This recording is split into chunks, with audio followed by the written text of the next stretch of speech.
ये वीडियो आजकल काफी वायरल हो रहा है, जिसमें बेंगलुरु का एक ऑटो ड्राइवर एक लेडी पैसेंजर के साथ बदतमीजी कर रहा है, उसको गालियां दे रहा है, यहाँ तक कि उसने उस लड़की को थप्पड़ तक मार दिया। बेंगलुरु के ऑटो ड्राइवर्स की रियलिटी मैं आपको इस वीडियो में बताने वाला हूँ। इनकी गुंडागर्दी के बारे में मैं आपको बताने वाला हूँ, क्योंकि मेरे साथ इस लड़की से भी ज्यादा बुरा हुआ है और यही बेंगलुरु के ऑटो ड्राइवर्स ने किया है। तो बात है आज से लगभग 1.5 साल पहले की, जब मैंने बेंगलुरु स्टेशन तक जाने के लिए एक ऑटो को रुकवाया और मैं सिर्फ अकेले नहीं था, मेरे साथ एक मेरा भाई भी था। तो 150 रुपए में स्टेशन तक के लिए तय हो गया। तो फिर हम लोग ऑटो में बैठे, जाते जाते जब हम लोग बीच रास्ते में पहुंचे तो वो ड्राइवर बोलने लगा कि 150 रुपए नहीं 250 रुपए लूंगा। तो मैंने बोला कि यार लेकिन बात तो 150 रुपए में हुई थी, तो 250 क्यों बोल रहे हो? वो सीधा बोला कि 250 रुपए देना है तो दो, नहीं तो इधर ही उतर जाओ। अब बताइए हम लोग बीच रास्ते में कहाँ पर उतरेंगे? 2 और लोग ऑलरेडी उस ऑटो में बैठे हुए थे, तो उनका भी किस्सा मैं आपको बताऊंगा। अब हम लोग क्या कर सकते हैं? बीच रास्ते में उतर भी नहीं सकते हैं, तो फिर चलने लगे। कुछ दूर और आगे गया तो उसने बोला कि एक आदमी पर 250 रुपए लगेगा, यानी कि दोनों आदमी को मिलाकर 500 रुपए, जबकि बात हुई थी दोनों आदमी को मिलाकर 150 रुपए में। 150 से 250 रुपए पर तो हम लोग राजी भी हो गए थे, चलो क्या बहस करना। फिर हमारे बीच में बहस होने लगी। उसके बाद वो धमकियां देना शुरू कर दिया, गालियां देने लगा। अब उतारने के लिए भी नहीं बोला है कि उतार दूंगा, यहाँ तक कि उसने बीच रास्ते में ऑटो रोक भी दिया, मारने के लिए करीब भी आ गया। हमारे साथ जो 2 लोग थे उन लोगों ने बात किया था 250 में, उन दोनों लोगों से भी उसने 500 रुपए बोल दिया। और उन लोगों का ट्रेन का टाइम था, उन लोगों ने जो भी कुछ बोलना था बोला, क्योंकि उन लोगों के पास ज्यादा समय नहीं था। 500 रुपए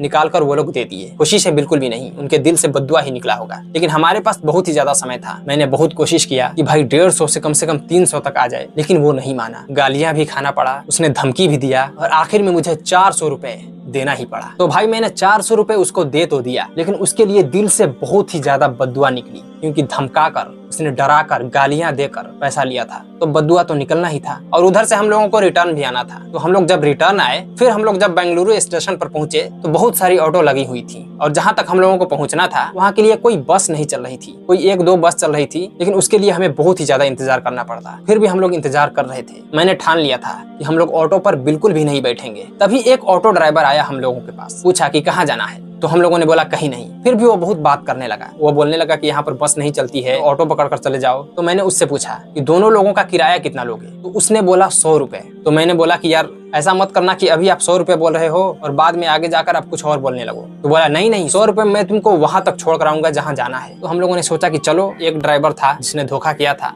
सब थोड़े ना वैसे लोग होंगे, तो हम लोग भी चल दिए। तो हम लोगों को ले जाकर उसने एक ऑटो में बैठा दिया। लेकिन मैं देख रहा था कि वो जो ड्राइवर था जिसने हम लोगों को ऑटो में बैठाया था, वो कहीं और चला गया, वो उधर से गायब ही हो गया। और जिस ऑटो में हम लोग बैठे थे उसमें कोई और ड्राइवर आकर बैठ गया। तो मैंने बोला कि यार ड्राइवर आप हैं कि वो है? तो बोला कि तुम बैठो ना, वही जाएगा। जबकि जिसने हम लोगों को ऑटो में बैठाया था, उस ऑटो का ड्राइवर वो नहीं था, जो बाद में आकर उसमें बैठा ड्राइवर वो था। तो मुझे यहीं से सब कुछ गड़बड़ लगने लगा। तो मैं उतरने की कोशिश करने लगा। उसके बाद उन लोगों ने रोक लिया। वो लोग उतरने ही नहीं दे रहे हैं। नहीं बैठ गए तो तुम अब उतर नहीं सकते हो, जबकि ऑटो तो वहीं पर खड़ी है। उसके बाद वो लोग धमकियां देने लगे। 3-4 ऑटो ड्राइवर आकर वहां पर इकट्ठा हो गए। मेरा फोन चेक करने लगे कि फोन में ये रिकॉर्ड तो नहीं कर रहा है ना कुछ। अगर मैं जबरदस्ती उतरता तो वो लोग मारना शुरू कर देते। तो मैं उतर नहीं पाया। उसके बाद हम लोग लगभग 100 मीटर तक ही पहुंचे। तो अब उसने अपनी असलियत दिखाना शुरू की। हम लोग 100 मीटर ही आगे पहुंचे थे, तब तक उसने क्या बोला, जहां तक तुम्हें जाना है वहां के लिए 2 लोगों का 700 रुपए लगेगा। तो मैंने बोला कि यार बात तो 100 रुपए में हुई थी।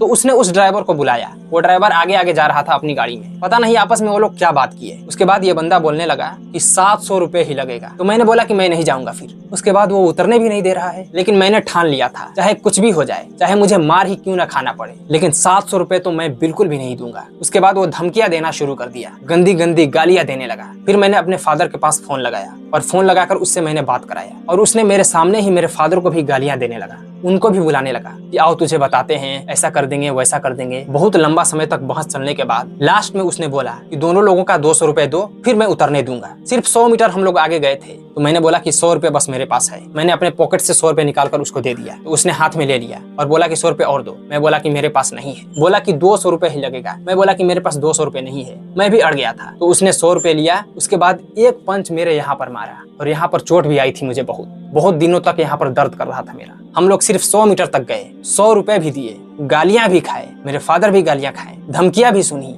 मार भी खाए और अपने जगह तक पहुंचे भी नहीं। ये है बेंगलुरु के ऑटो ड्राइवर्स की गुंडागर्दी। और वहाँ के सारे ड्राइवर्स ऐसे हैं, सारे के सारे ड्राइवर्स, उनकी वहाँ पर गुंडागर्दी चल रही है। और खास करके ऐसा वो लोग बाहरी लोगों के साथ करते हैं, जो लोग बेंगलुरु से नहीं है उनके साथ ऐसा करते हैं। इस वीडियो को ज्यादा से ज्यादा शेयर कीजिएगा ताकि इन लोगों की सच्चाई पूरे देश को पता चले। जितना ज्यादा हो सके शेयर कीजिएगा।